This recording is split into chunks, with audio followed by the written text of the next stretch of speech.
Шведска ги укина скоро сите антиковид рестрикции во време кога пандемијата влегува во она што беше опишано како нова фаза со доминација на заразна, но очигледно помалку тешка варијанта на сојот Омикрон.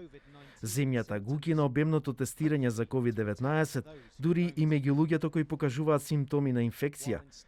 Со овој потек скандинавските земји се во конфликт со поголемиот дел од Европа, но некои експерти велат дека тоа би можело да стане норма бидејќи скапото тестирање носи помалку придобивки со лесно преносливата но поблага варијанта на Омикрон.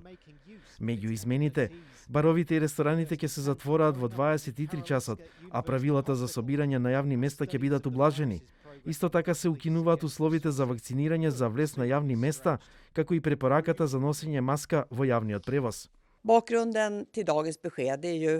Пандемијата не е завршена, но влегуваме во сосема нова фаза. Знаењето е подобрено, неколку студии покажуваат дека Омикронот предизвикува помалку сериозни болести.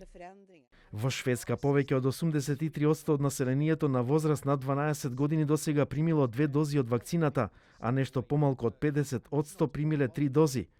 Враќањето на работните места ќе биде постепено, останува во сила препораката да останат дома лицата кои покажуваат симптоми на ковид.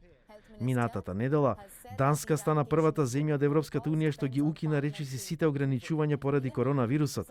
Следуваше Норвешка, чиј премиер рече дека општеството мора да живее со вирусот.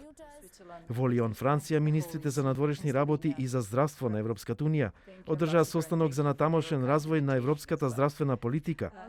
27 министри за здравство на земјите членки на унијата утре ќе се соберат на неформален министерски состанок за да разговараат за начините за олеснување на универзалниот пристап во здравството врз основа на амбициозен проект за Европска здравствена унија.